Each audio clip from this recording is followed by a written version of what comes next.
El aroma del café recién hecho llenaba mi pequeña cocina, un ritual matutino que había perfeccionado durante 50 años.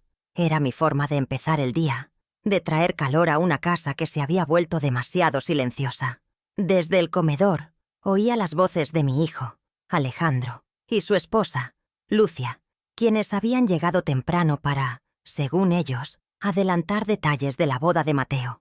Yo, como siempre, me movía en silencio, preparando la bandeja con las tazas de porcelana, esas que solo usaba para las visitas especiales. Sus risas y murmullos eran la banda sonora de mi vida, un recordatorio constante de que, aunque a menudo me sintiera invisible, mi familia todavía estaba cerca. Me acerqué a la puerta entreabierta, con la intención de ofrecerles el café, cuando una frase flotó en el aire y me detuvo en seco, con el corazón encogido en un puño helado. La voz de Lucia, siempre tan pragmática y con ese filo de acero que confundía con eficiencia, cortó el aire. «¿Y para los niños?» «Ya tengo la solución perfecta», dijo, con un tono de autosuficiencia que me era dolorosamente familiar. «Tu madre, Pilar, puede encargarse. Son unos 15, de los primos lejanos. Ponemos unas mesas en el salón contiguo, y listo. Ella es buena con ellos, y así nos ahorramos un dineral en animadores. Es una solución perfecta y sin costo. ¿No crees?» El silencio que siguió a sus palabras fue breve, pero para mí duró una eternidad.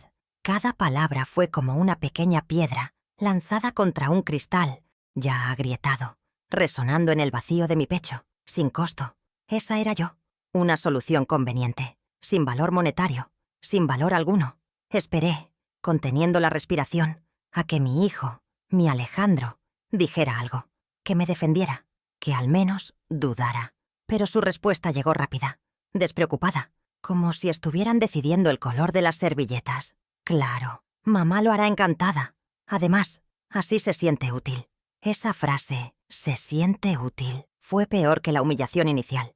Me di cuenta de que para mi propio hijo mi propósito se había reducido a eso, a una utilidad funcional, a llenar mi tiempo vacío con las responsabilidades que nadie más quería. No era su madre. La mujer que le había dado la vida y sacrificado sus sueños por los suyos era un recurso disponible, una pieza más en el engranaje de sus vidas perfectas. El café en la jarra pareció enfriarse de repente, igual que la sangre en mis venas. El impacto fue tan profundo que tuve que apoyarme en el marco de la puerta. Para no caerme, sentí como el aire se escapaba de mis pulmones, como si me hubieran golpeado. El mundo se redujo a ese pasillo oscuro, a las voces crueles que venían del comedor y al latido sordo de mi propio corazón traicionado. Me vi a mí misma desde fuera, una anciana de manos temblorosas, sosteniendo una bandeja de café que ya nadie quería, escuchando cómo se decidía su destino como si fuera un objeto. La humillación me quemaba la cara, una vergüenza silenciosa y amarga. No era solo la idea de ser la niñera de la boda, era el desprecio casual, la absoluta falta de consideración, la revelación brutal de mi verdadero lugar en esa familia que yo había construido. Lucia continuó, su voz imperturbable, detallando el plan con una frialdad que me helaba los huesos. «Podríamos poner un cartel bonito, el rincón de la abuela Pili. ¿Qué te parece? Las madres estarán encantadas de dejar a sus hijos con alguien de confianza». No se detuvo a pensar en mí, en si yo querría pasar la boda de mi único nieto encerrada en un salón con 15 niños desconocidos, perdiéndome el brindis, el baile, los recuerdos. Para ella, mi felicidad era irrelevante. Yo era simplemente la abuela Pili, una figura entrañable y servicial cuyo único propósito era facilitarles la vida. Escuchando su planificación, sentí cómo la tristeza se transformaba lentamente en algo distinto, algo más frío y duro. No dije nada. No entré al comedor con el café. Di media vuelta, con un cuidado infinito para no hacer ruido, y volví a la cocina. Coloqué la bandeja sobre la encimera con una lentitud que no sentía. Mis movimientos eran deliberados, mecánicos. Mis manos, esas manos que habían lavado la ropa de Alejandro cuando era un bebé, que habían cocinado sus platos favoritos, que habían aplaudido cada uno de sus logros, ahora parecían ajenas. Las miré, con sus venas marcadas y las manchas de la edad, y vi en ellas el mapa de una vida de sacrificios. Sacrificios que, al parecer, habían sido olvidados. O peor aún, que se daban por sentados. En ese momento, un torrente de recuerdos me invadió. Todas las veces que había cancelado mis planes para cuidar de Mateo, todas las tardes de domingo que pasé sola, porque ellos tenían compromisos importantes, todas las pequeñas faltas de respeto, las llamadas apresuradas, los cumpleaños olvidados, habían sido pequeñas gotas, pero esa mañana, todas juntas, habían provocado un desbordamiento. La presa de mi paciencia y mi amor incondicional se había roto. Comprendí con una claridad dolorosa que el amor, cuando no es correspondido con respeto, se convierte en una jaula.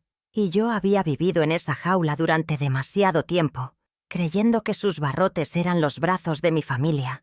Pero mientras el dolor me inundaba, una pequeña brasa comenzó a arder en mi interior.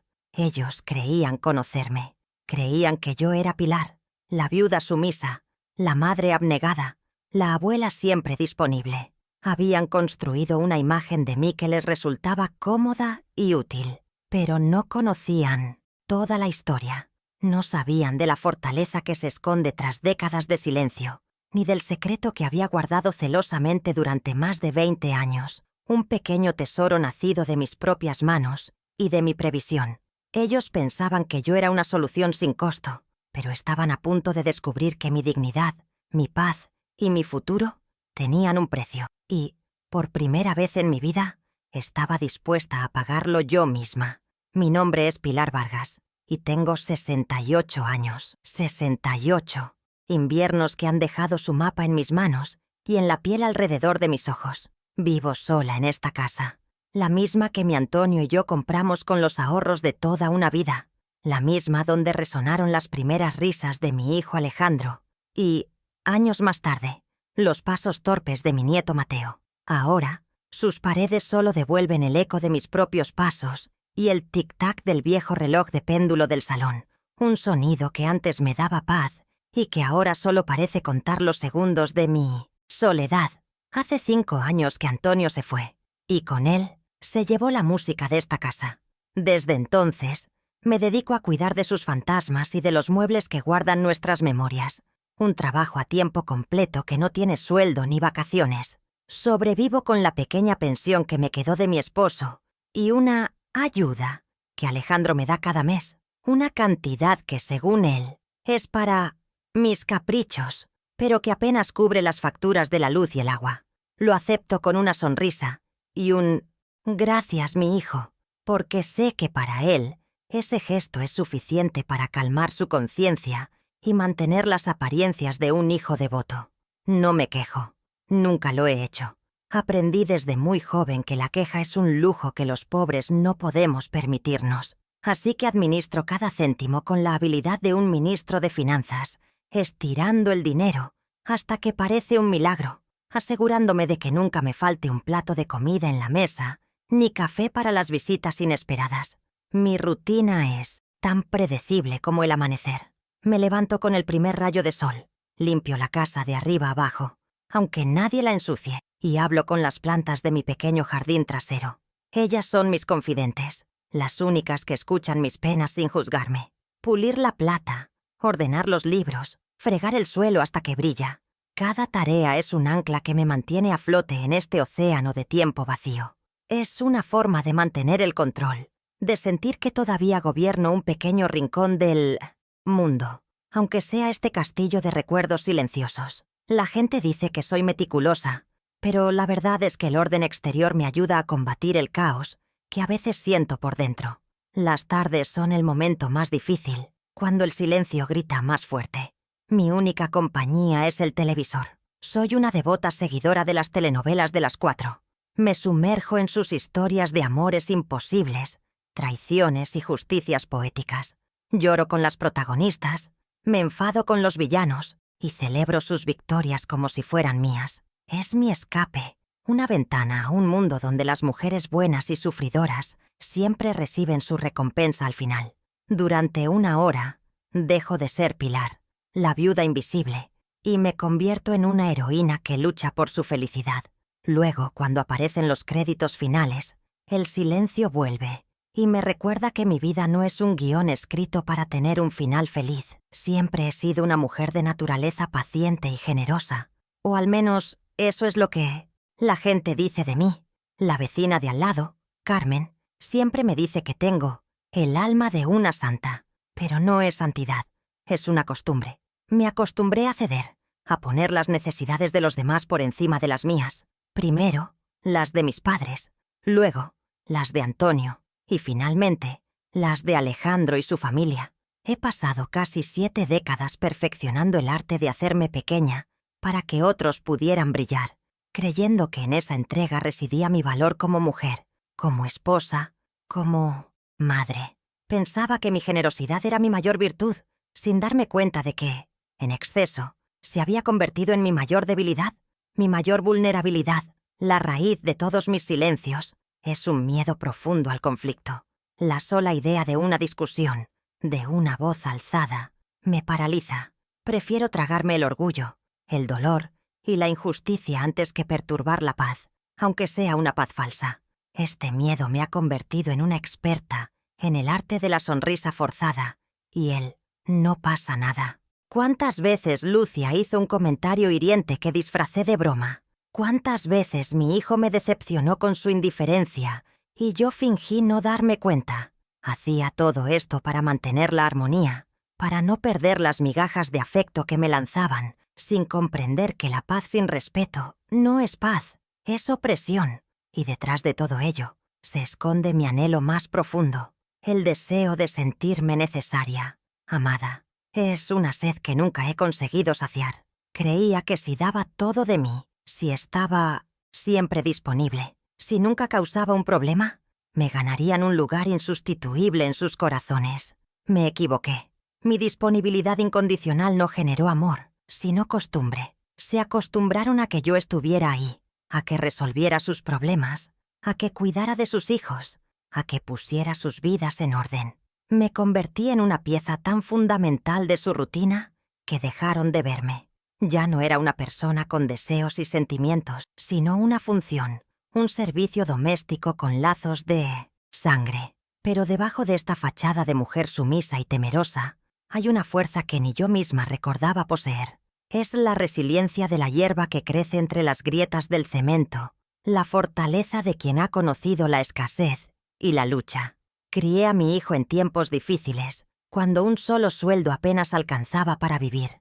Remendé ropa hasta que no se podía más. Hice magia en la cocina para que un poco de comida pareciera un banquete. Y trabajé en silencio, sin quejarme, para pagarle los estudios que le dieron un futuro mejor que el mío. Esa fuerza no ha desaparecido. Simplemente ha estado dormida, esperando a que el dolor fuera lo suficientemente grande como para despertarla. A veces, por las noches, recuerdo la voz de mi Antonio. Él sí me veía.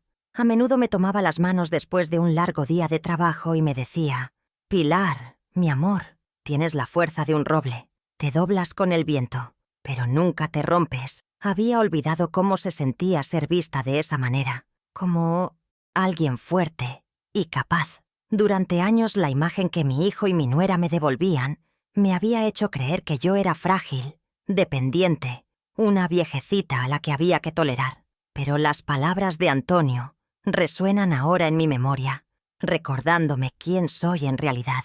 No soy una rama quebradiza, soy un roble, y esa es la mujer que estaba en la cocina esa mañana.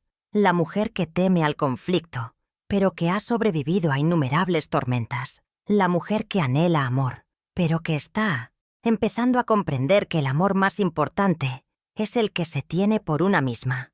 Ellos pensaron que le hablaban a la abuela dócil y servicial, a la solución sin costo. No se dieron cuenta de que sus palabras crueles no estaban rompiendo a una mujer frágil, sino que estaban despertando a la mujer fuerte que mi Antonio siempre supo que existía.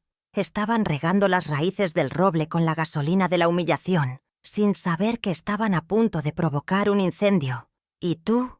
¿Qué habrías hecho en mi lugar? Me encantaría saber qué piensas. Cuéntamelo en los comentarios. Alejandro. Él es mi orgullo, el contador exitoso en el que se convirtió gracias a mis años de esfuerzo silencioso. Está casado con Lucia, una mujer que siempre me ha parecido tan pulcra y ordenada como su casa, y juntos tienen a mi único nieto, Mateo, que está a punto de casarse. Mateo es un buen chico, aunque lo veo menos de lo que me gustaría. La vida moderna, dicen. La verdad es que mi hijo y su familia viven en una órbita diferente a la mía. Una más rápida, más brillante, donde yo solo soy un satélite lejano que a veces entra en su campo de visión, generalmente cuando necesitan algo. Veo a Alejandro, mi niño, convertido en un hombre que apenas reconozco, un extraño con mi misma sangre. Lucia es la verdadera arquitecta de su familia y, por extensión, de la distancia que nos separa. Es una mujer pragmática, con una carrera propia en el sector inmobiliario, y ve el mundo como una serie de transacciones y oportunidades. Su motivación principal es mantener una imagen de éxito y control absoluto sobre su entorno. Para ella, las relaciones humanas se miden en términos de utilidad. No creo que sea una persona malvada en el fondo. Simplemente carece de la capacidad de ver más allá del valor práctico de las personas. En su esquema mental, yo, su suegra, soy un recurso, confiable, económico y siempre disponible. Mi propósito es llenar los vacíos logísticos de su vida, ya sea cuidando al nieto, regando sus plantas cuando viajan, o ahora gestionando a los niños en una boda. Mi hijo Alejandro es una historia diferente. Su papel en mi dolor es más pasivo, pero no menos profundo. Lo amo. Es mi hijo, pero el amor no me ciega a su debilidad. Es un hombre que huye del conflicto como de la peste. Su principal motivación en la vida es mantener la calma, asegurar que su mundo, tan cuidadosamente construido por Lucia, funcione sin sobresaltos. Me quiere, a su manera, con un cariño perezoso que se manifiesta en llamadas telefónicas quincenales y visitas en fechas señaladas. Pero su amor por mí no es lo suficientemente fuerte como para hacerle frente a su esposa. Él es un antagonista por omisión. Su arma no es la crueldad, sino el silencio cómplice. La dinámica entre nosotros no siempre fue tan gélida. Cuando Mateo era pequeño, yo era una presencia constante y bienvenida en su casa. Pasaba más tiempo allí que en la mía, cuidando del niño para que Lucia pudiera concentrarse en su carrera y Alejandro en la suya. En aquel entonces, me sentía parte indispensable de sus vidas. Me llamaban para pedirme consejo, compartían conmigo las gracias del niño, me invitaban a cenar los domingos. Yo era la abuela Pili, una figura central y querida. Pero a medida que Mateo creció y mi utilidad disminuyó, las visitas se hicieron más esporádicas, las conversaciones más superficiales. La calidez fue reemplazada por una cordialidad educada, tan fina y frágil como una telaraña. El cambio fue gradual, una lenta erosión del respeto, marcada por cientos de pequeños incidentes. Recuerdo una vez, hace unos años, cuando Lucia decidió modernizar mi cocina mientras yo estaba visitando a mi hermana. Al volver, encontré mis viejos utensilios de cobre, herencia de mi madre, guardados en una caja en el trastero, reemplazados por un juego de acero inoxidable, mucho más higiénico. Lo hizo sin consultarme, asumiendo que su gusto era superior y que su intervención era una mejora. Alejandro, al ver mi cara, de tristeza, simplemente se encogió de hombros y dijo: «Mamá, Lucia solo quería ayudar». Esa frase, «solo quería ayudar», se convirtió en la excusa perfecta para cada una de sus invasiones y faltas de respeto. En otra ocasión, Alejandro me prometió que me llevaría a ver el mar por mi cumpleaños. Era mi sueño. Nunca lo había visto. Durante semanas viví con esa ilusión. Unos días antes, me llamó para cancelar. Lucia había organizado un fin de semana de spa con sus amigas y se le había olvidado, por completo.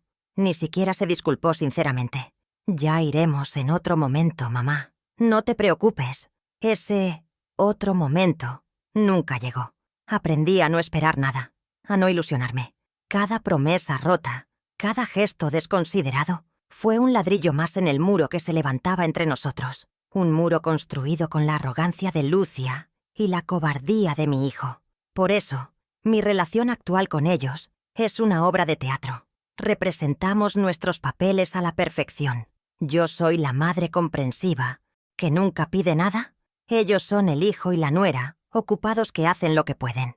Nos saludamos con besos al aire, intercambiamos frases vacías sobre el tiempo y la salud, y fingimos que todo está bien. Pero debajo de esa superficie tranquila hay un abismo de resentimiento y decepción. Ellos se sienten cómodos en esta farsa porque les permite mantener la conciencia tranquila. Creen que no me doy cuenta del desprecio que se esconde tras su amabilidad superficial. Sin embargo, esa mañana, al escuchar sus planes para mí, el telón de ese teatro se rasgó para siempre. La actriz principal, la madre sumisa y abnegada, ha decidido abandonar el escenario. Se han acostumbrado tanto a mi silencio que no pueden ni imaginar que yo sea capaz de tener un guión propio.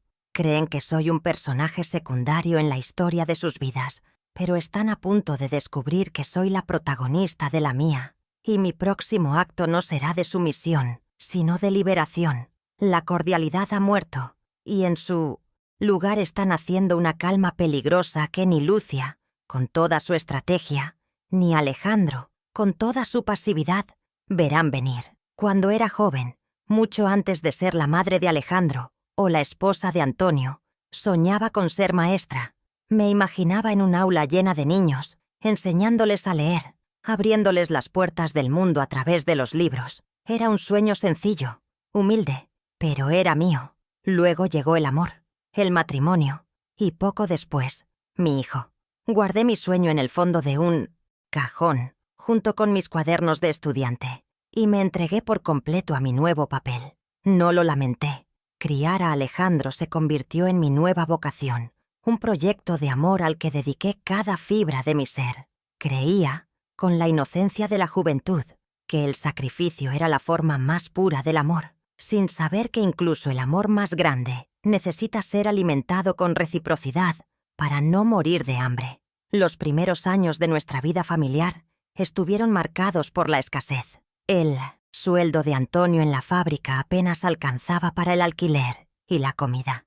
Veía el cansancio en sus ojos cada noche y el miedo a no poder darnos una vida digna. Fue entonces cuando decidí que no me quedaría de brazos cruzados. Comencé a lavar ropa para las familias más adineradas del barrio. Al principio, Antonio se opuso. Su orgullo de hombre no le permitía aceptar que su esposa tuviera que hacer un trabajo tan duro, pero lo convencí, diciéndole que no era por él ni por mí, sino por el futuro de Alejandro. Quería que mi hijo tuviera las oportunidades que nosotros nunca tuvimos, y estaba dispuesta a pagar el precio con mis propias manos. Mi jornada como lavandera comenzaba antes del amanecer.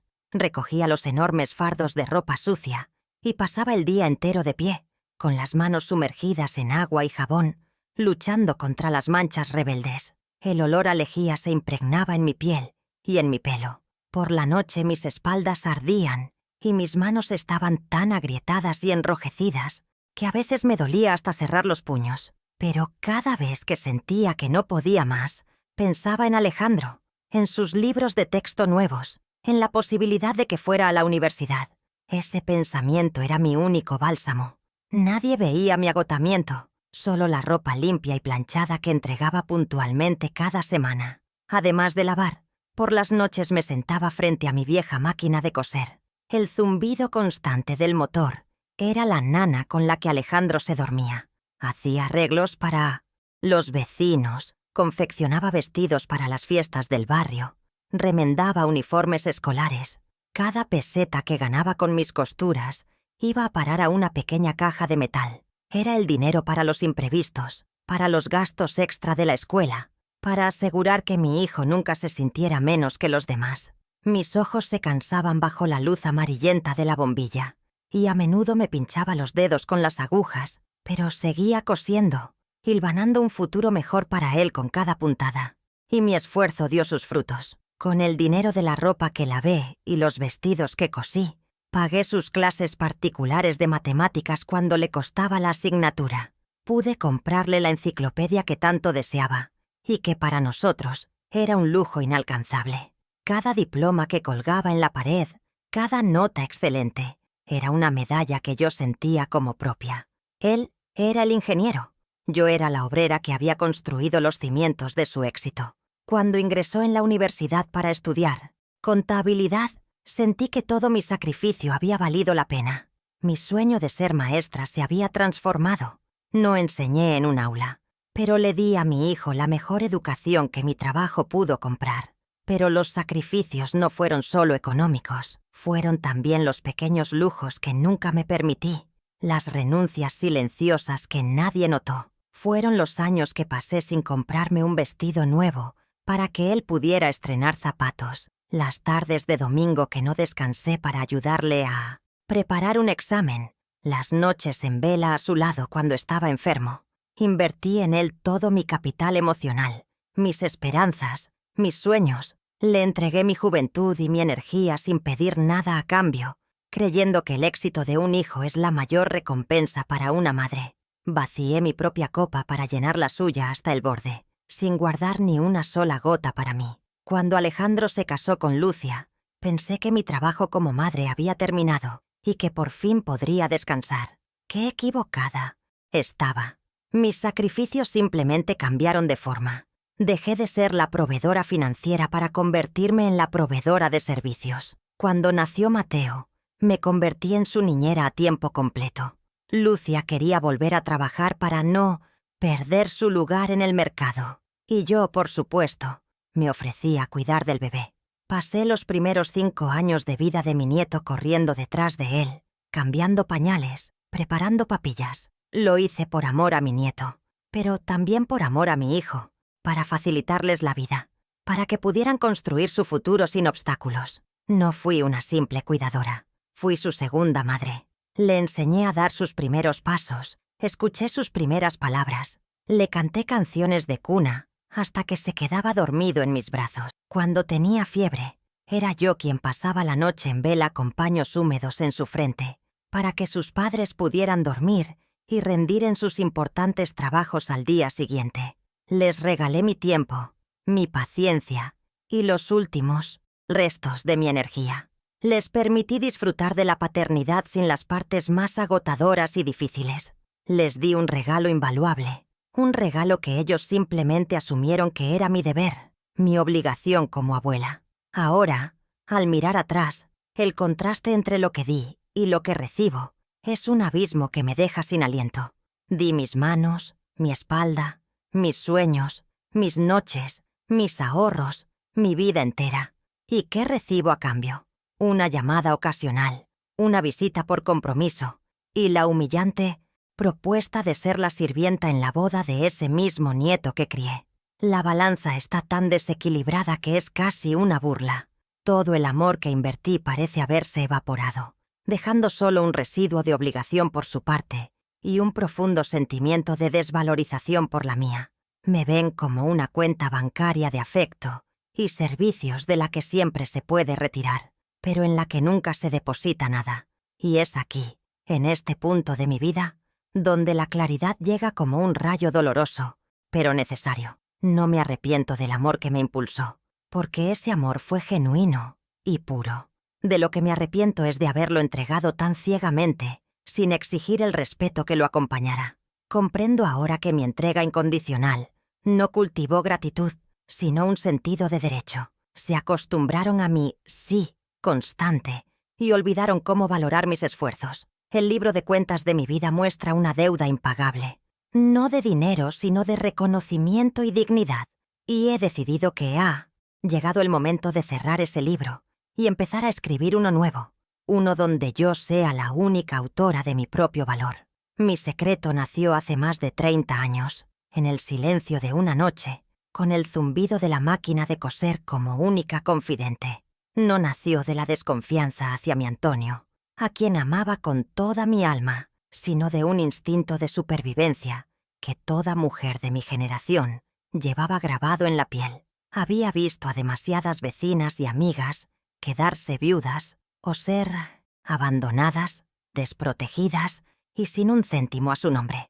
Por eso decidí crear mi propia red de seguridad, un pequeño fondo, por si las moscas. Era un pacto conmigo misma, una promesa de que, pasara lo que pasara, Pilar Vargas nunca estaría a merced de nadie. Sería mi pequeño acto de rebelión contra un mundo que no estaba hecho para que las mujeres caminaran solas. El ritual era siempre el mismo. Cada vez que una clienta me pagaba por un dobladillo, un vestido nuevo o un remiendo, antes de añadir el dinero al bote común de la casa, separaba una pequeña parte. A veces eran solo unas monedas, otras un billete de poco valor. Lo hacía a escondidas, con el corazón latiéndome un poco más rápido, como si estuviera cometiendo un pequeño crimen. Escondía ese dinero en una vieja lata de galletas, detrás de los tarros de harina en la despensa. Era mi tesoro, un capital invisible que crecía lentamente. Esa lata no solo contenía dinero, guardaba mi autonomía, mi dignidad y la posibilidad de un futuro que solo yo controlaría. Un día, cuando la lata ya pesaba demasiado y el miedo a ser descubierta me quitaba el sueño, decidí dar el siguiente paso.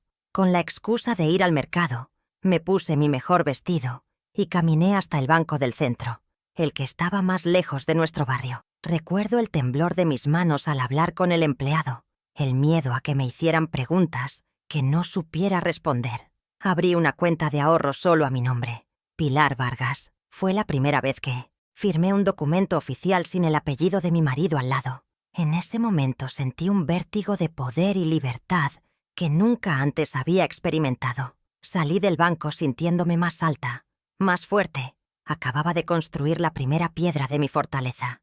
Durante las décadas siguientes, seguí alimentando esa cuenta con una disciplina casi religiosa. Nunca dejé de coser, incluso cuando la situación económica de la casa mejoró. Se convirtió en un hábito, una parte de mi identidad secreta. El dinero entraba y yo rara vez lo miraba. Sabía que estaba allí, creciendo en silencio, como una semilla que había plantado en la oscuridad. Era mi ancla, mi tranquilidad. Incluso después de que Antonio falleciera y comenzara a recibir mi pensión de viudedad, continué con mis pequeños trabajos de costura y mis depósitos. El propósito original de la cuenta, una emergencia, se había desvanecido, pero la sensación de seguridad que me proporcionaba era ya irrenunciable. Lo que ni mi hijo ni nadie puede imaginar es el verdadero poder que esa semilla ha alcanzado. Lo que empezó como monedas sueltas, gracias a la magia del tiempo y la constancia, se ha convertido en una suma considerable. No es la fortuna de un millonario, pero es mucho más que el dinero para mis caprichos que Alejandro me da. Es el fruto de miles de horas de trabajo silencioso, de miles de puntadas dadas a la luz de una vela. Es la materialización de mi prudencia y mi sacrificio. Ese dinero no es solo papel, es independencia. Son opciones. Es el poder de decir no. Es el precio de mi libertad, ahorrado céntimo a céntimo durante una vida de servidumbre silenciosa. Y ahora, después de la humillación escuchada tras la puerta del comedor, ese secreto ha vuelto a mi mente con la fuerza de una revelación. Ya no es solo una red de seguridad, es un arma. Es la llave que puede abrir la jaula en la que he vivido. Mientras Alejandro y Lucia hacen sus planes, creyéndome una pieza indefensa en su tablero, no saben que tengo una carta oculta que puede cambiar todo el juego. La mujer que ellos ven como una carga, como una solución sin costo, es, en realidad, la dueña de su propio destino. El plan que empieza a formarse en mi mente no es de venganza, sino de justicia, y el dinero que he guardado con tanto celo será el combustible para mi revolución silenciosa.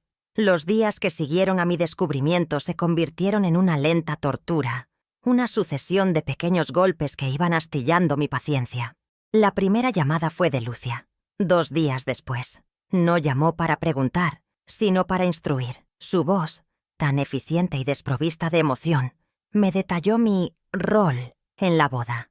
Pilar, te paso la lista de los niños. Son 15, de entre 3 y 10 años. Hay 2 con alergia a los frutos secos, así que mucho cuidado con lo que comen. Sería ideal si pudieras preparar algunos juegos para tenerlos entretenidos. Contamos contigo. Colgó sin esperar mi respuesta, como una gerente que acaba de asignar una tarea a una subordinada. Yo, al otro lado de la línea, sostuve el teléfono en silencio, sintiendo cómo el hielo se extendía por mis venas. Mi respuesta, por supuesto, fue el silencio. Un Claro que sí, nuera. No te preocupes, que salió de mi boca por pura costumbre. Pero por dentro, cada palabra suya era un martillazo que afianzaba mi resolución. El enfado inicial había dado paso a una calma gélida, una lucidez que nunca antes había sentido. Comprendí que para llevar a cabo mi plan, debía convertirme en la mejor de las actrices. Debía interpretar el papel que ellos habían escrito para mí, el de la abuela sumisa y complaciente, con una convicción absoluta. Les dejaría creer que tenían el control, mientras yo, en la sombra, movía los hilos de mi propia liberación. Cada llamada, cada orden, se convirtió en un peldaño más en la escalera de mi emancipación. Unos días más tarde, Lucia insistió en que la acompañara a ver el lugar de la celebración con Mateo y su prometida, Sofía. Mientras el organizador de bodas nos mostraba el impresionante salón principal, Lucia me tomó del brazo y me guió hacia una pequeña sala anexa, bastante lúgubre. «Mira, Pilar, este será tu reino», anunció con una sonrisa que no le llegaba a los ojos. «Aquí es donde harás tu magia con los niños», lo dijo en voz alta, delante del organizador y de Sofía, quien me dirigió una mirada de genuina incomodidad. Sentí cómo el rubor de la vergüenza me subía por el cuello. Me estaba presentando públicamente, no como la abuela del novio, sino como la encargada del entretenimiento infantil. Mi nieto Mateo vino a verme a solas esa misma tarde. Pude ver la culpa en sus ojos, la forma en que evitaba mi mirada. «Abuela, sé que mamá puede ser un poco intensa», empezó, tropezando con las palabras. «Si no quieres hacerlo, no tienes por qué. Podemos buscar a alguien». Sus palabras sonaban huecas, un intento débil de calmar su propia conciencia. Sabía que no estaba allí por iniciativa propia. Era un emisario de su padre, enviado a asegurarse de que yo no causara problemas. Le sonreí con una tristeza infinita y le acaricié la mejilla. «No te preocupes, mi niño. Es tu boda y quiero que todo sea perfecto». El dolor de su cobardía me dolió más que la arrogancia de su madre. La visita de Alejandro fue la más difícil. Llegó un domingo por la tarde, con mi postre favorito en la mano, un gesto que en otro tiempo me habría conmovido. Se sentó a mi mesa y comenzó su discurso, una manipulación tan torpe como cruel. Habló de la importancia de la familia, de cómo todos debíamos arrimar el hombro para que el día de Mateo fuera inolvidable. «Mamá, la familia cuenta contigo. Es solo una pequeña ayuda», dijo, mirándome con esos ojos que eran idénticos a los de su padre. Y entonces dio el golpe de gracia. «Papá estaría tan orgulloso de verte ayudar así, siempre tan dispuesta». Usar la memoria de Antonio en mi contra, invocar su nombre para justificar su propio egoísmo, fue una traición que cruzó una línea, invisible pero definitiva. En ese preciso instante, algo dentro de mí se rompió para siempre. Lo miré, a mi hijo, al hombre que había criado, y vi a un completo desconocido. Vi la debilidad que se disfrazaba de pragmatismo, la cobardía que se escondía detrás del amor familiar. No discutí, no le reproché nada, simplemente asentí y le dije con una voz que apenas reconocía como mía: «Haré lo que sea necesario, hijo». Él interpretó mi respuesta como una victoria, una confirmación de mi sumisión. No se dio cuenta de que lo que realmente significaba era que haría lo necesario por mí. La distancia emocional que nos separaba se había convertido en un abismo insondable, y yo ya no tenía ningún interés en construir un puente. El sábado siguiente nos invitaron a una cena en un restaurante elegante para celebrar la inminente boda. En medio del bullicio y las risas, Lucia se levantó para hacer un brindis. «Por la familia», dijo levantando su copa.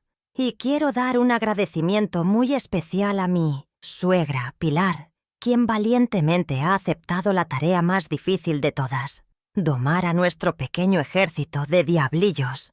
Todos rieron y aplaudieron. Algunos incluso me dieron una palmada en la espalda. Yo sonreí, levanté mi copa y aguanté la humillación pública. Me sentí como el bufón de la corte, recibiendo el elogio condescendiente de la reina por un servicio que me era impuesto. Pero el bufón, a veces, es el que tiene la última palabra. La escalada continuó. Una semana antes de la boda, Lucia me llamó de nuevo, su voz apresurada y exigente. «Pilar, malas noticias. Mi prima Verónica al final viene y trae a sus 2 hijos. Son un poco revoltosos, pero no será un problema para ti, ¿verdad? Donde caben 15, caben 17. No era una pregunta, era una afirmación. La carga aumentaba, y con ella, el desprecio evidente en su tono. Cada nueva exigencia era una prueba de los límites de mi paciencia, sin saber que yo ya no jugaba con sus reglas. Colgué el teléfono, y, por primera vez en muchos días, una sonrisa genuina se dibujó en mi rostro. 17, susurré para mí misma. Perfecto. El espectáculo será aún más grande. Fue entonces cuando comencé mi contraofensiva silenciosa. Al día siguiente me encerré en mi habitación y empecé a hacer llamadas. Mi voz, al teléfono, era firme, clara, la de una mujer que sabe exactamente lo que quiere. Buenas tardes. Hablo de eventos infantiles fantasía. Quería confirmar una reserva. Sí, para 17 niños. Quiero el paquete de lujo, el que incluye 2 magos, un castillo inflable y pintacaras. El pago se hará por adelantado. Es un regalo sorpresa de un padrino misterioso. Mientras hablaba, sentía una oleada de poder, una emoción electrizante. La Pilar dócil y silenciosa estaba dando paso a una estratega que disfrutaba de cada movimiento en secreto. Mi siguiente acto de rebelión fue más personal. Lucia insistió en acompañarme a comprar un vestido para la boda. En la tienda me guiaba hacia los percheros, con ropa de colores apagados y cortes anticuados. Algo discreto, Pilar, me aconsejaba en voz alta. Recuerda que estarás corriendo de un lado para otro con los niños. Necesitas algo práctico y cómodo. Su mensaje era claro. Mi función no era la de una invitada que debía lucirse, sino la de una empleada que debía ser funcional. Le seguí la corriente, probándome vestidos que me hacían sentir invisible, y finalmente compré uno beige, insulso, que a ella le pareció perfecto. Pero al día siguiente, volví a la tienda, sola. Devolví el vestido beige, y sin dudarlo, compré el que me había enamorado en secreto el día anterior. Era un vestido de color azul cobalto, con un corte elegante y una tela que caía con una gracia increíble. No era el vestido de una niñera, era el vestido de una reina. Pagarlo con mi propio dinero, el dinero de mi cuenta secreta, fue un placer indescriptible. Lo guardé en el fondo de mi armario, envuelto en su funda, como un arma secreta, esperando el momento perfecto para ser revelada. Ese vestido era más que una prenda. Era la declaración de mi nueva identidad.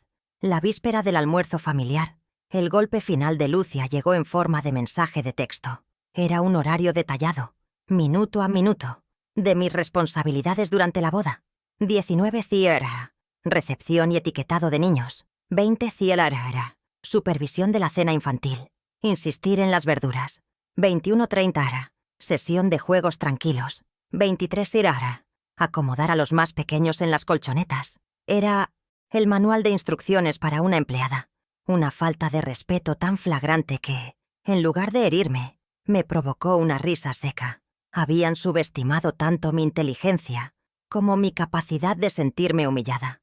El mensaje era la prueba final que necesitaba, no para los demás, sino para mí misma, de que mi decisión era la correcta. Le mostré el mensaje a mi vecina Carmen, mi única aliada en esta guerra silenciosa. Sus ojos se encendieron de ira. ¿Pero quién se cree que es esta mujer? Pilar, no puedes consentir esto, exclamó golpeando la mesa con el puño. Yo, con una calma que la sorprendió, tomé un sorbo de mi té de manzanilla. No te preocupes, querida amiga, le dije con una media sonrisa. El puesto de niñera ya está cubierto con creces. Y créeme, la función principal, la que nadie se espera, está a punto de comenzar. Su cara de preocupación se transformó en una de curiosidad y admiración. Sabía que algo grande estaba por suceder. Esa noche, antes de acostarme, me miré largamente en el espejo. Vi las arrugas que surcaban mi rostro, testigos de mis 68 años de risas y lágrimas. Vi el cansancio acumulado de una vida de sacrificios, pero también vi algo nuevo en mis ojos, una chispa de determinación, un brillo de anticipación. Sentía una mezcla de miedo y una euforia embriagadora. Mañana sería el día. Mañana, en ese almuerzo familiar, dejaría de ser un personaje secundario en la historia de otros. Mañana, la mujer invisible finalmente se haría ver y oír. Y el mundo, o al menos el pequeño mundo de mi familia, nunca volvería a ser el mismo. El punto de ruptura no fue un estallido de furia ni un portazo. Fue un silencio. Ocurrió justo después de que Alejandro se fuera, dejándome sola en el salón con el eco de sus palabras manipuladoras. La puerta se cerró con un suave clic, y en ese instante, el último velo de ilusión que cubría mis ojos se rasgó. Vi a mi hijo, no como el niño que crié, sino como el hombre en el que se había convertido. Un extraño que priorizaba su comodidad por encima de mi dignidad y que no dudaba en profanar la memoria de su padre para conseguirlo. No lloré. El dolor era tan profundo, tan absoluto, que se había congelado dentro de mí, convirtiéndose en una calma desoladora. Comprendí que había pasado toda mi vida mendigando un amor y un respeto que nunca me darían voluntariamente. En ese silencio, el dolor se transformó. Dejó de ser una herida abierta y sangrante para convertirse en el acero de una espada. Me di cuenta de que mi tristeza no les importaba. Mis lágrimas solo les incomodaban. Mi sumisión solo les facilitaba la vida. Si quería recuperar el respeto, no podía pedirlo. Tenía que exigirlo, y no con gritos ni reproches, porque eso solo les daría la oportunidad de llamarme vieja loca y sentimental. Debía hacerlo con acciones, con una estrategia tan fría y calculada como la de Lucia. Dejé de verme como una víctima de sus desprecios y comencé a verme como la arquitecta de mi propia justicia. La era de la abnegación había terminado. La era de la estrategia acababa de comenzar. Me senté a la mesa de la cocina, el epicentro de mi vida solitaria, pero por primera vez no me sentí sola, sino concentrada. El tablero de ajedrez estaba desplegado en mi mente, y por fin entendía las reglas del juego. Una confrontación directa sería un suicidio emocional. Me desarmarían con condescendencia y falsa preocupación.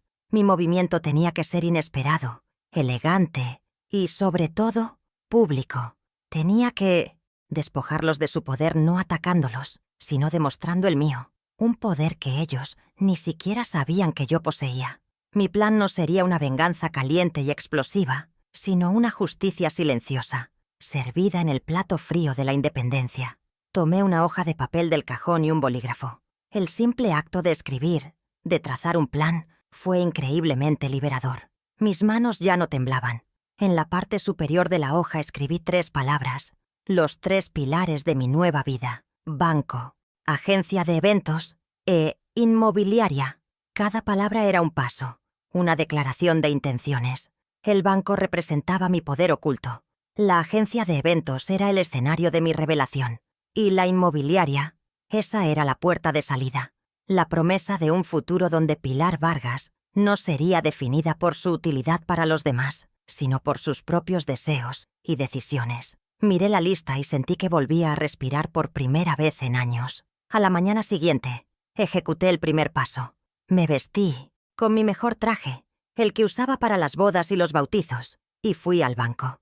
Ya no era la mujer asustada que abrió la cuenta décadas atrás. Entré con la cabeza alta y solicité hablar con el director. Le pedí un extracto completo y detallado de mi cuenta de ahorros. Cuando me entregó el papel y vi la cifra final impresa en negro sobre blanco, no sentí una alegría desbordante, sino una profunda sensación de validación. Ese número no era solo dinero, era la suma de todas mis noches sin dormir, de cada pinchazo de aguja, de cada espalda dolorida.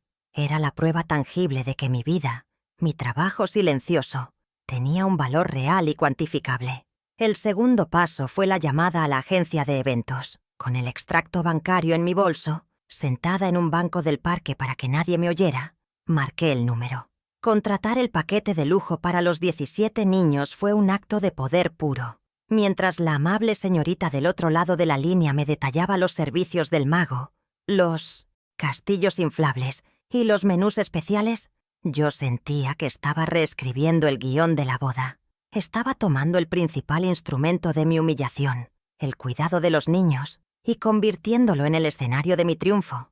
Estaba pagando con mi propio dinero, para demostrarles que no solo no era su sirvienta, sino que podía ser más generosa y eficiente que ellos. Después de las llamadas, Mientras caminaba de regreso a casa, me detuve frente al escaparate de una tienda y me miré en el reflejo.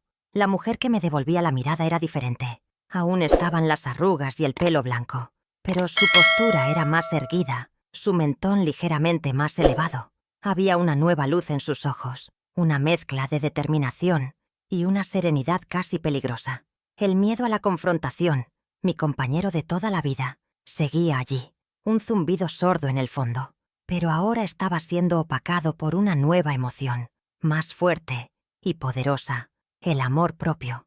Estaba empezando a recordar a la mujer, que era antes de que el mundo me convenciera de que debía ser pequeña. Y fue en ese momento, mirándome en el escaparate, cuando tomé la decisión final que selló mi punto de ruptura. Mi plan no podía terminar en la boda. Enseñarles una lección era importante, pero no era suficiente. ¿Qué pasaría después? ¿Volver a la misma casa silenciosa? ¿A esperar sus llamadas? ¿A soportar su condescendencia?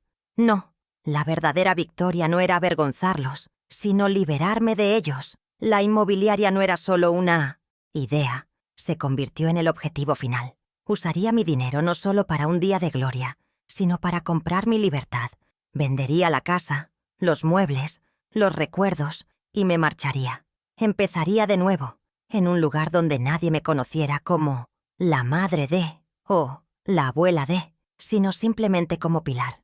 Mi primera pequeña victoria llegó una tarde, mientras Lucia hablaba por teléfono en el salón, con el altavoz puesto, gesticulando con impaciencia. Estaba discutiendo los últimos detalles de la boda con la organizadora, y yo, sentada en mi sillón, fingía leer una revista. «Y sobre el tema de los niños», dijo Lucia con un suspiro de fastidio. «Todavía no he encontrado nada. Tendré que poner unos globos y contratar a alguna adolescente por 2 duros. El presupuesto ya no da para más». Escuché atentamente, saboreando la ironía. Ella, tan controladora y planificadora, se veía desbordada por el mismo problema que había creado y que creía haber resuelto a mi costa. Mantuve la vista fija en mi revista, pero mis oídos no se perdían ni una palabra.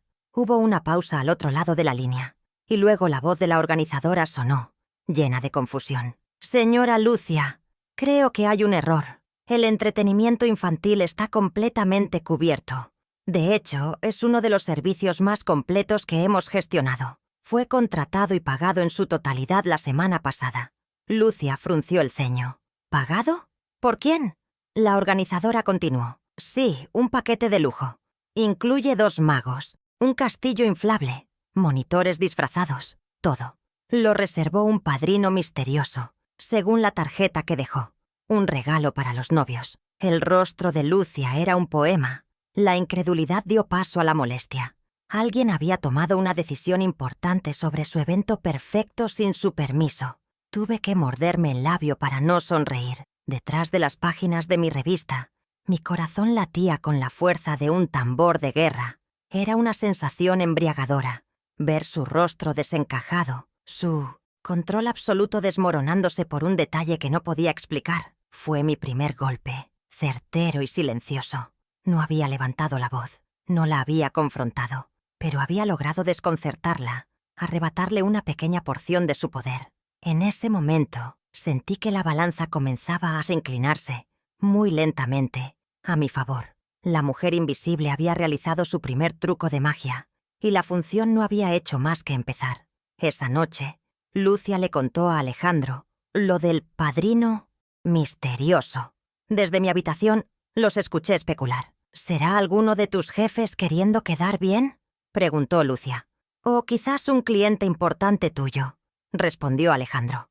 Dieron vueltas a una docena de nombres, todos de personas ricas e influyentes. Ni por un segundo, ni como una broma remota, mi nombre apareció en la conversación. Su incapacidad para siquiera concebirme como la autora de un gesto tan generoso y costoso fue la confirmación definitiva de lo poco que significaba para ellos.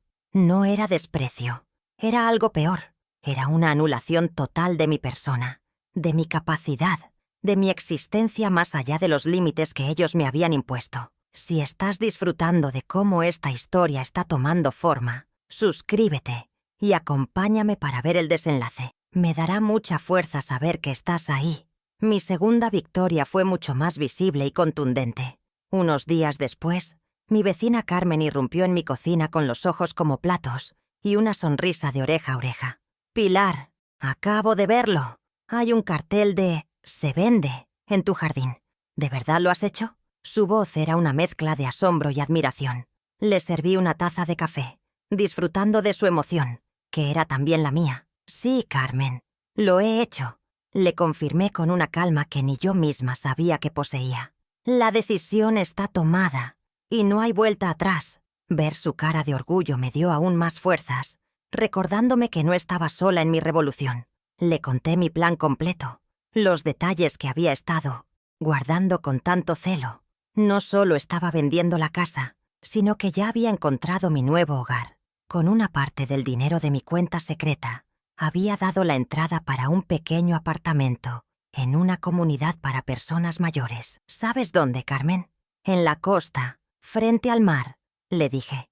Y al decirlo, sentí la brisa marina en mi rostro por primera vez. Le describí el balcón donde pondría mis geranios, la luz del sol entrando por la ventana, la promesa de una vida donde mi única obligación sería ser feliz. No era una huida, era un regreso a mí misma. El destino quiso que Alejandro y Lucia pasaran por mi calle esa misma tarde. Iban de camino a recoger el traje del novio. Imagino la escena perfectamente. El coche avanzando por la calle familiar y de repente el cartel, rojo y desafiante, plantado en mi césped. El frenazo debió de ser épico. La primera en reaccionar, sin duda, fue Lucia. Con una furia fría, su primer pensamiento no habrá sido sobre mi bienestar, sino sobre la pérdida de control de un valioso bien inmueble. La casa familiar, la que probablemente ya había destinado mentalmente para el futuro de Mateo, se le escapaba de las manos. La rabia de ver sus planes frustrados debió de ser inmensa. El teléfono sonó minutos después. Era Alejandro.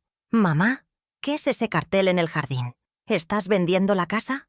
¿Por qué no nos has dicho nada?» Su voz no era de preocupación, sino de pánico y reproche. No me preguntó si estaba bien, si necesitaba algo, si había ocurrido algún problema. Su única preocupación era que yo había roto las reglas no escritas de nuestra familia, que había tomado una decisión unilateral que afectaba a su patrimonio emocional y, probablemente, a sus expectativas financieras. Estaba indignado no por mi posible sufrimiento, sino por mi inesperada autonomía. Mi respuesta fue la calma personificada. Dejé que terminara su torrente de preguntas y luego, con una voz suave pero firme, le dije: «Sí, Alejandro, estoy vendiendo mi casa y es mi decisión». Hice una pausa, dejando que el peso de mis palabras se asentara. «Hay muchas cosas de las que tú y yo no hemos hablado, cosas importantes, pero no te preocupes, lo aclararemos todo el domingo, en el almuerzo». Y antes de que pudiera protestar, añadí: «Tengo que colgar, se me queman las lentejas. Nos vemos el domingo». Le arrebaté el control de la conversación y sembré la semilla de la intriga y el nerviosismo. Ahora, el próximo encuentro sería en mis términos. Sé que esa noche no durmieron bien. Mi doble acto de independencia, el regalo anónimo y la venta de la casa había destrozado por completo la imagen que tenían de mí. La madre sumisa, la abuela predecible, se había convertido en una extraña impredecible y decidida. Estaban caminando hacia el almuerzo del domingo no como quienes van a dictar las normas, sino como quienes van a enfrentarse a un juicio. La dinámica de poder había cambiado irreversiblemente. Ya no era su peón. Me había convertido en la reina de mi propio tablero. Y estaba a punto de anunciar mi jaque mate. La víspera del gran día, una paz profunda se instaló en mi corazón. Saqué mi hermoso vestido azul cobalto del armario y lo colgué en la puerta para que el aire lo refrescara. Era el estandarte de mi nueva vida. Paseé por la casa, despidiéndome no con tristeza, sino con gratitud. Acaricié la mecedora de Antonio. Sonreí a las fotos de un Alejandro niño. Esos recuerdos ya no me encadenaban al pasado. Eran la prueba de la fuerza que siempre había tenido y que ahora, por fin, iba a usar para mí misma. Mis pequeñas victorias me habían dado el impulso que necesitaba. Estaba nerviosa, sí, pero sobre todo, me sentía preparada. Estaba lista para la batalla final. El almuerzo del domingo se celebró en mi casa, en mi comedor, por última vez. La atmósfera era tan densa que se podría haber cortado con un cuchillo.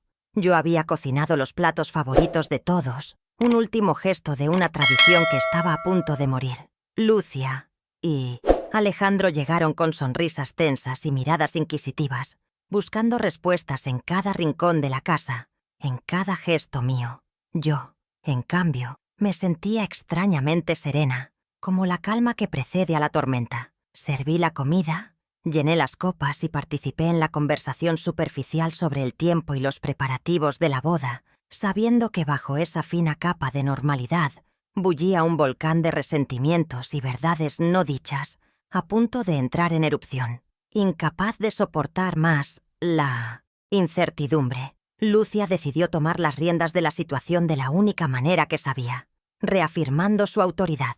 Después del plato principal, sacó una libreta y un bolígrafo de su bolso. «Bueno, familia, queda menos de una semana y hay que organizarse», anunció con su tono de directora ejecutiva. Empezó a repartir tareas con una eficiencia marcial. ¿Quién recogería las flores? ¿Quién se encargaría de los abuelos de la novia? ¿Quién confirmaría los últimos invitados? Hablaba sin mirar a nadie, leyendo su lista, intentando desesperadamente restaurar un orden que ya se había roto, sin saber que yo estaba a punto de dinamitarlo por completo. Finalmente llegó a mi nombre. Levantó la vista de su libreta y me miró fijamente, una clara advertencia en sus ojos. «Y Pilar», dijo, arrastrando mi nombre como si fuera una carga.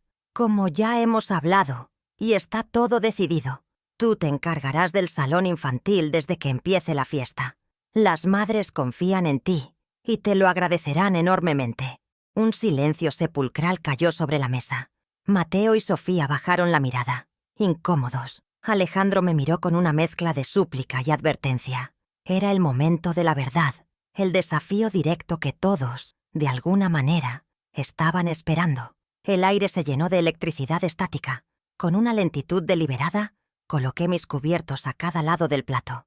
Limpié mis labios con la servilleta, y luego, y solo entonces, levanté la vista y la clavé en los ojos de Lucia. No había ira en mi mirada, solo una calma profunda e inquebrantable. «Me temo que no voy a poder ayudarte con eso, Lucia», dije.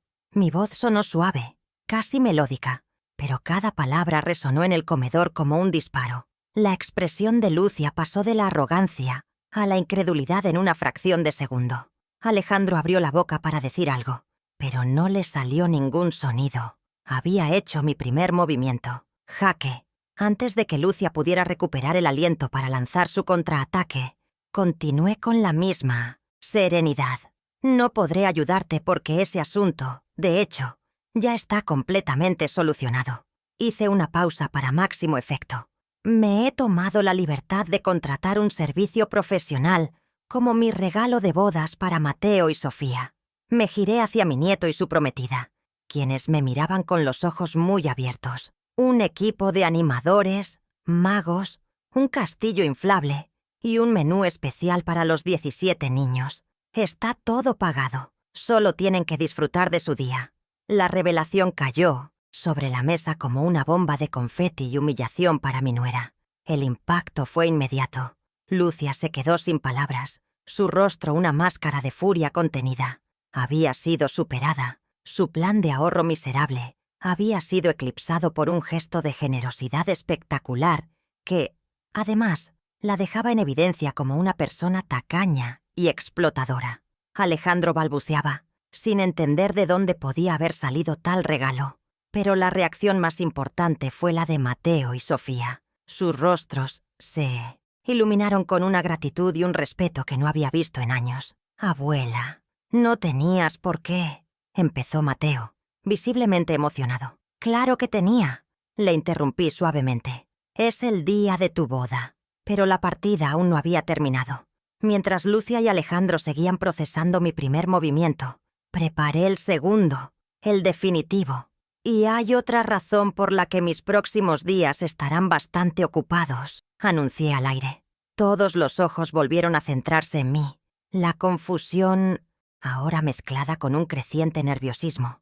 Este almuerzo, además de una celebración, Es también una despedida. Será el último evento familiar que compartamos juntos en mucho tiempo, al menos en esta casa. Ahora sí, el desconcierto en sus rostros era total. Podía ver sus mentes trabajando a toda velocidad, intentando encajar las piezas de un rompecabezas que no entendían. «Como ya habéis visto», continué, mirando directamente a mi hijo, «la casa está en venta». Dejé que la frase flotara en el aire antes de asestar el siguiente golpe. De hecho, ya he vendido la mayoría de los muebles. Vendrán a recogerlos el martes. Y yo, el miércoles, me mudo a mi nuevo apartamento. Pronuncié las palabras «mi nuevo apartamento» con un orgullo que me nació desde lo más profundo del alma. No estaba pidiendo permiso. No estaba buscando su aprobación. Les estaba informando de una serie de hechos consumados, de decisiones irrevocables que había tomado sobre mi propia vida, sin su consentimiento. Finalmente les di la razón que lo explicaba todo, no con reproches, sino con la simple y poderosa verdad.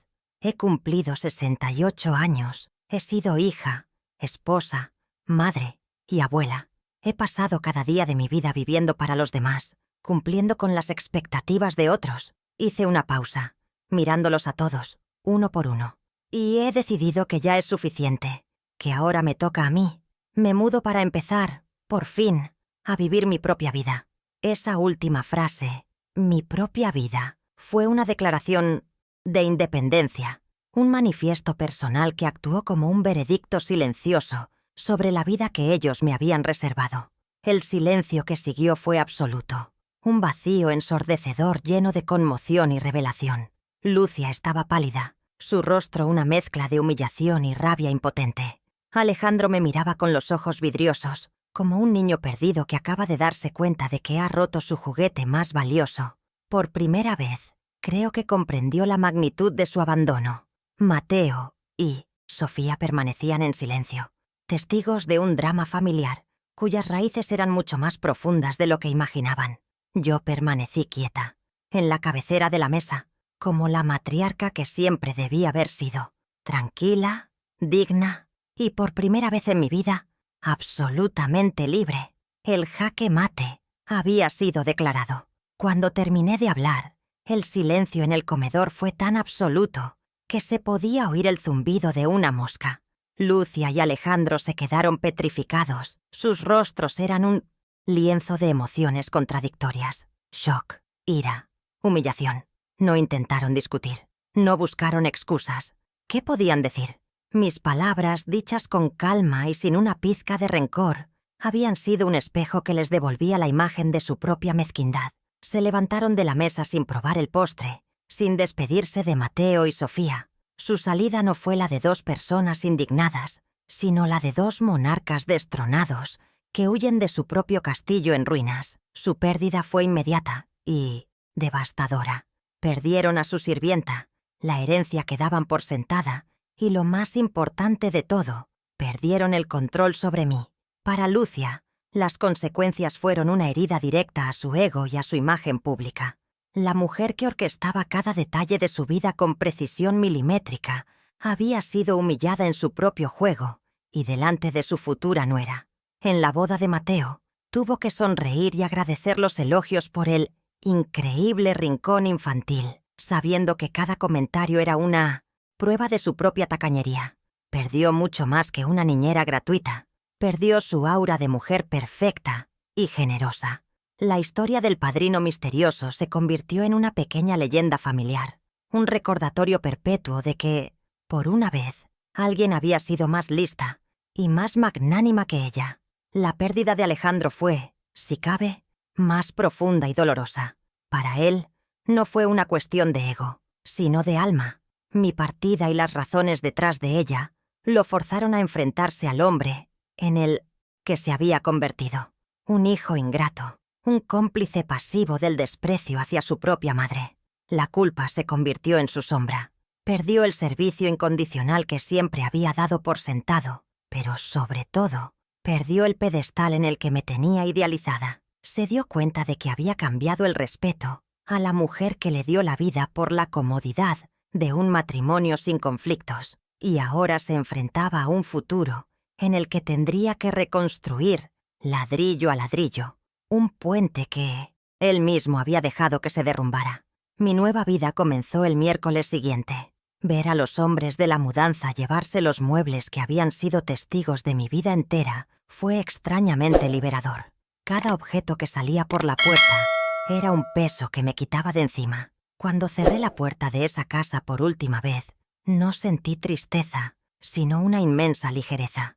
El viaje en taxi hacia la costa fue un trayecto hacia mi renacimiento, y cuando finalmente llegué a mi nuevo apartamento y abrí la puerta del balcón, el olor del mar llenó mis pulmones y vi la inmensidad azul frente a mí, cumpliendo el sueño de toda mi vida. Lloré, pero esta vez eran lágrimas de una alegría pura y abrumadora. Mi nuevo hogar es pequeño, luminoso y solo mío. La comunidad de mayores en la que vivo está llena de personas con historias fascinantes, personas que me ven como pilar, no como la abuela de nadie. Me he apuntado a clases de pintura, algo que siempre quise hacer, y he descubierto un talento que no sabía que tenía. He formado un pequeño grupo de amigas con las que salgo a caminar por la playa cada mañana. Hemos creado un club de lectura y nos reunimos 2 veces por semana para discutir novelas mientras tomamos el té. Por primera vez, mi vida está llena de mis propias elecciones, de mis propios placeres. He descubierto la felicidad en la simpleza de ser dueña de mi propio tiempo. La transformación ha sido total, por dentro y por fuera. La mujer tímida que agachaba la cabeza y evitaba los conflictos ha desaparecido. En su lugar hay una mujer serena, que sonríe con facilidad y que no teme decir lo que piensa. No siento amargura ni deseo de venganza. Lo que siento es una paz inmensa, la paz de quien ha hecho las paces consigo misma. He aprendido que la dignidad no es algo que te dan, es algo que tomas cuando decides que vales más que el trato que recibes. Mi independencia no es solo financiera o residencial, es, sobre todo, una independencia del alma. Ya no necesito la aprobación de nadie para sentirme completa. Pasaron 3 meses de silencio casi total. Luego, un día, el teléfono sonó. Era Alejandro. Su voz era diferente, despojada de toda la confianza y la prisa habituales. Sonaba vacilante, humilde. Me pidió perdón. Un perdón sincero, torpe, pero real. Me dijo que lo sentía, por todo, por no haberme defendido, por no haberme visto, por haberlo dado todo por sentado. Lucia no estaba en la llamada. Acepté su disculpa, porque el rencor es una carga que ya no estoy dispuesta a llevar. Pero no lo invité a visitarme de inmediato. El perdón es un acto de gracia, pero la confianza es un edificio que hay que reconstruir desde los cimientos. Nuestra relación, si es que vuelve a serlo, nunca será la misma. Se regirá por un nuevo contrato, con cláusulas escritas por mí. Podrán visitarme, pero con previo aviso. Asistiré a las reuniones familiares, pero como una invitada de honor, no como parte del servicio. Les he perdonado, pero no he olvidado. El perdón significa que he soltado el dolor, no que les he dado permiso para volver a herirme. Tendrán que demostrar con hechos, no solo con palabras, que han comprendido la lección. El futuro dirá si son capaces de construir una nueva relación, basada en el respeto. Pero una cosa es segura, sea cual sea el futuro, yo ya no esperaré por ellos para ser feliz. Al final de este largo camino, he aprendido que el amor y el sacrificio son como un jardín. Durante años, regué el jardín de mi familia con toda el agua de mi pozo, creyendo que mi amor incondicional sería suficiente para que todo floreciera.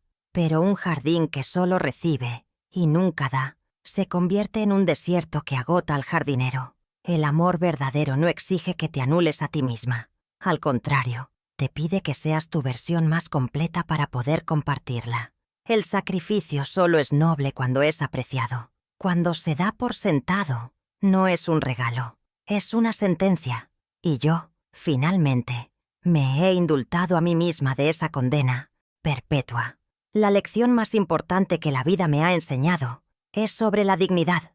Durante 68 años, esperé que los demás me dieran el valor que yo no me atrevía a reclamar. Esperé que mi hijo viera mis sacrificios, que mi nuera respetara mis años. Fue una espera inútil. La dignidad no es un regalo que se recibe, es un tesoro que se defiende. Es trazar una línea invisible a tu alrededor y no permitir que nadie la cruce, ni siquiera las personas que más amas. El verdadero poder no reside en tener dinero o posesiones, sino en mirarte al espejo cada mañana y saber que, a pesar de las presiones y las decepciones, has elegido respetarte a ti misma por encima de todo.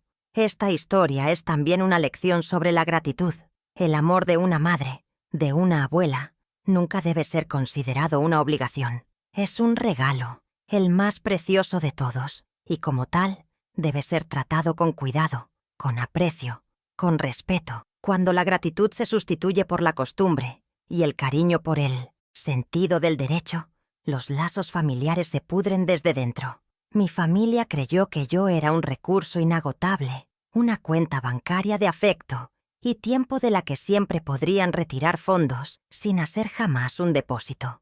Han aprendido, de la manera más dura, que hasta las cuentas más generosas un día pueden cerrarse para siempre. Y si algo quiero que quede en vuestros corazones, es esto: nunca es tarde. Nunca es tarde para reclamar tu vida, para poner límites, para decir basta. El miedo al cambio, a la soledad, a lo desconocido, es una jaula poderosa. Yo viví en esa jaula durante décadas, pero el dolor de permanecer en un lugar donde no te valoran es infinitamente mayor que el miedo a salir de él. La valentía no es la ausencia de miedo, es sentir el miedo y aún así dar el primer paso. Es decidir que tu paz mental y tu felicidad son más importantes que la comodidad de los demás. A mis 68 años di ese primer paso y me llevó a la vida que siempre merecí. He aprendido que las cadenas más pesadas no son las de hierro, sino las que se forjan con el amor no correspondido y el respeto que no se exige. Romper esas cadenas no es un acto de egoísmo, es el acto de amor propio más valiente y necesario que existe, porque al final del día, la única persona que tiene la obligación de cuidarte, de valorarte y de luchar por tu felicidad, eres tú misma.